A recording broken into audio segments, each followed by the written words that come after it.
Hello friends, welcome to தியா சமையல். இன்னைக்கு என்ன சமைக்க போறேன்னா, நல்ல காய்ச்சி தொங்குற முருங்காவை பறித்து ஒரு தொக்கு தான் பண்ண போகிறோம். இந்த முருங்காய் தொக்கு சூடான சாதத்தில் போட்டு பிசைஞ்சு சாப்பிட்டு பார்த்தீங்கன்னா செம்ம டேஸ்ட்டாக இருக்கும். எல்லா வகையான குழம்பு சாதத்துக்கு கூட இதை சைட் டிஷ்ஷாக வச்சு சாப்பிட்டீங்கன்னா டேஸ்ட் வேற லெவலில் இருக்கும்.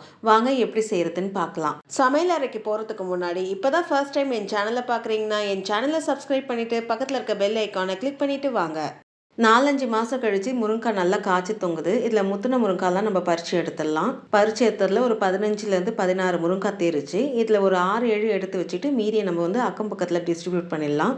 சுண்டு விரல் சைஸுக்கு முருங்காவை கட் பண்ணி நீங்கள் 1 வாரம் வரைக்கும் ஸ்டோர் பண்ணி நீங்கள் அப்பப்போ யூஸ் பண்ணிக்கலாம். மெலிசா இருக்கிற பாலித்தீன் கவர் இல்லை ஒரு டைட் ஏர் கண்டெய்னரில் நீங்கள் ஸ்டோர் பண்ணிங்கன்னா முருங்காய் 1 வாரம் வரைக்கும் நல்லா ஃப்ரெஷ்ஷாக இருக்கும். 6 முருங்காவே கட் பண்ணி எடுத்தாச்சு. இதில் 15 20 காய் எடுத்து நம்ம தொக்கு பண்ணிக்கலாம். மீதியை மீன் குழம்பு, சாம்பார், பொரியல் அந்த மாதிரி அப்பப்போ எடுத்து யூஸ் பண்ணிக்கலாம். காய் கட் பண்ணி எடுத்தாச்சு. இப்போ முருங்காய் தொக்கு பண்ணலாம். முருங்காய் தொக்கு பண்ண ஒரு கடாய் எடுத்துக்கோங்க.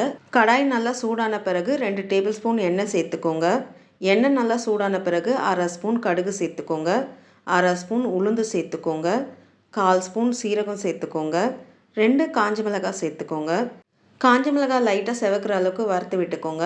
லைட்டாக செவந்து வந்த பிறகு 2 மீடியம் சைஸ் வெங்காயத்தை பொடிசா நறுக்கி சேர்த்துக்கோங்க. வெங்காயம் சேர்த்து அந்த எண்ணெயில் நல்லா வதக்கி விடணும். வெங்காயம் நல்லா வதங்கி அதோடைய கலர் லைட்டாக சேஞ்ச் ஆகி வரும். அந்த அளவுக்கு வெங்காயத்தை வதக்கி விட்டுக்கோங்க. ஒரு 3-4 நிமிஷம் வதக்கி விட்டிங்கன்னா அதோடைய கலர் லைட்டாக சேஞ்ச் ஆகி வரும். வெங்காயத்தோடைய கலர் லைட்டாக சேஞ்ச் ஆகிற அளவுக்கு வதக்கி விட்டாச்சு. இப்போ இதில் 1 ஸ்பூன் இஞ்சி பூண்டு பேஸ்ட்டு நல்லா கோபுரம் மாதிரி எடுத்து சேர்த்துக்கோங்க. இஞ்சி பூண்டு பேஸ்ட்டை சேர்த்து அதோடைய பச்சை வாசனை போகிற அளவுக்கு நல்லா வதக்கி விட்டுக்கணும். இந்த வீடியோவை பார்த்துட்டு இருக்கவங்க இந்த சேனலை சப்ஸ்கிரைப் பண்ணி உங்களுடைய சப்போர்ட் எனக்கு கொடுங்க. அது மட்டும் இல்லாமல் உங்களுடைய ஒப்பீனியன், சஜஷனை எனக்கு கமெண்ட் செக்ஷனில் போஸ்ட் பண்ணுங்கள். என்னுடைய இம்ப்ரூவ்மெண்ட்டுக்கு அது ரொம்ப யூஸ்ஃபுல்லாக இருக்கும்.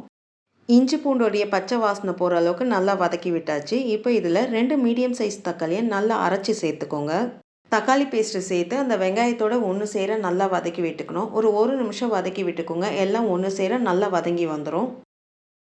எல்லாம் ஒன்று சேர நல்லா வதக்கி விட்டாச்சு. இப்போ நம்ம ட்ரை மசாலாவை சேர்த்துக்கலாம்.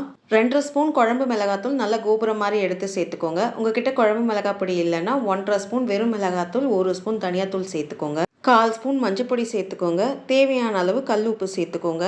ட்ரை மசாலா சேர்த்து ஒரு 1-2 நிமிஷம் அந்த வெங்காய தக்காளியோட நல்லா பெரட்டி விட்டுக்கோங்க. ட்ரை மசாலா சேர்த்து 1 நிமிஷம் ஒன்று சேர நல்லா பெரட்டி விட்டாச்சு. இப்போ நம்ம கட் பண்ணி வச்சுருக்க முருங்காவை சேர்த்துக்கோங்க. முருங்காய் சேர்த்து அந்த மசாலாவோட ஒன்று சேர நல்லா பெரட்டி விட்டுக்கோங்க. ஒரு 30 செகண்ட் பெரட்டி விட்டுட்டா போதும். முருங்காய் சேர்த்து எல்லாம் ஒன்று சேர நல்லா பெரட்டி விட்டாச்சு. இப்போ 1 1/2 கிளாஸ் தண்ணி சேர்த்துக்கோங்க. உங்களுக்கு கிரேவி எந்த திக்னஸ் தேவையோ அதுக்கேற்ற மாதிரி தண்ணி சேர்த்து நல்லா கிளறி விட்டுக்கோங்க. தண்ணி சேர்த்து நல்லா கிளறி விட்டாச்சு. இப்போ ஒரு கொதி வரட்டும். கொதிக்க ஆரம்பிக்குது. ஒரு கலரி விட்டு இப்போ உப்போடைய டேஸ்ட்டை பார்த்துக்கோங்க. உப்பு ஏதாவது குறைவாக இருந்தால் இப்போவே சேர்த்து ஒரு கலரி விட்டு மூடி போட்டு ஒரு 10 நிமிஷம் மீடியம் ஃப்ளேமில் வேக விடுங்க. அப்பப்போ மூடியை திறந்து கிளறி விட்டுக்கோங்க. இல்லைன்னா எல்லா பொருளும் அடியில் தங்கி அடிப்பிடிக்க ஆரம்பிச்சிடும். அதனால் அப்பப்போ கிளறி விட்டுக்கோங்க. 10 நிமிஷம் மூடி போட்டு வேக விட்டாச்சு. எண்ணெய் எந்த அளவுக்கு பிரிஞ்சு வந்திருக்கு பாருங்கள். ஒரு கலரி விட்டு முருங்காய் வெந்திருக்கான்னு பார்த்துக்கலாம். முருங்காய் நல்லா சாஃப்டாக வெந்து வந்திருக்கு. இப்போ இதில் 1/4 ஸ்பூன் கரம் மசாலா தூள் சேர்த்துக்கோங்க. கரம் மசாலா தூள் சேர்த்து ஒரு கலரி விட்டுக்கோங்க.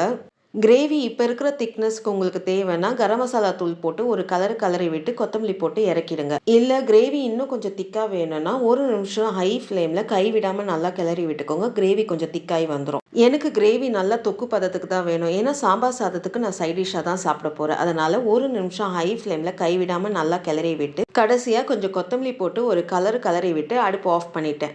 ரொம்ப டேஸ்டான முருங்காய் தொக்கு ரெடி ஆயிடுச்சு. இந்த வீடியோ உங்களுக்கு பிடிச்சிருக்கும்னு நினைக்கிறேன். அப்படியே ஒரு லைக்கை தட்டுங்க. மறக்காம என் சேனலை சப்ஸ்கிரைப் பண்ணிட்டு பக்கத்தில் இருக்க பெல் ஐக்கானை கிளிக் பண்ணுங்க. வரும் நாட்கள் இனிதே அமைய நல்வாழ்த்துக்கள். நன்றி, வணக்கம்.